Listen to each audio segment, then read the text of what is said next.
Bhagavad Gita, 2nd chapter, 72nd verse.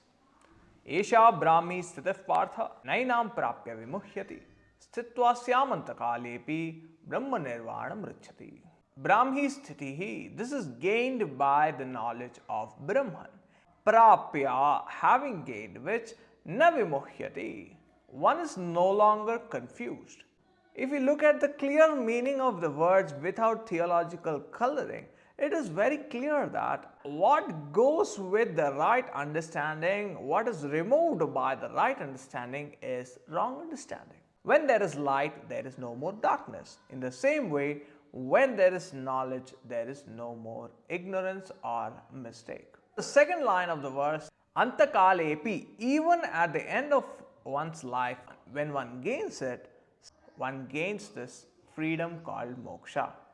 And the word used for that is Brahma Nirvana, as we even saw in one of the previous verses. This verse makes it very clear that the Brahmi Sthiti, the gain of Brahman, is while being alive, and that is in the form of knowledge and not any travel to an abode called Vaikuntha or Goloka, as propagated by the sectarian heads.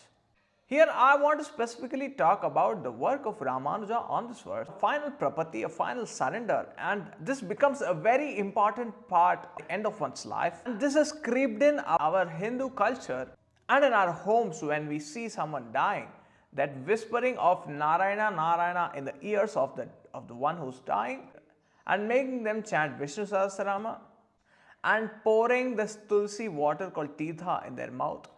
All this is part of this Pancharatric theology, that at the end of one's life, one is preparing for the journey towards Vaikuntha. And here they also talk about a prapatti ritual, a Sharanagati ritual. 5 steps: Anukulya Sankalpa, Pratikulya Vivarjana, Mahavishwasa, Goptritvavarana, Karpanya. All this are explicitly mentioned in the Pancharatric texts like Ahirbudnya Samhita, Padma Samhita, and then Jayakya Samhita. This time of death, whatever one does, is given too much importance by the sectarian heads. And elsewhere in Brahma Sutra and Sri Bhashya, Rāmānuja makes it very clear, Antyasmarana matrena eva mokshaha. This idea they have to squeeze because of the clear contradiction between their theology and with this verse 272. Here, Brahma Sthitihi, Brahmi Sthitihi is being talked about in this life while alive, and that sthiti is gain of knowledge and removal of wrong understanding. Antakalepi is pointing out that even at the end of life, if one chooses to change, one can change this knowledge and attain that moksha.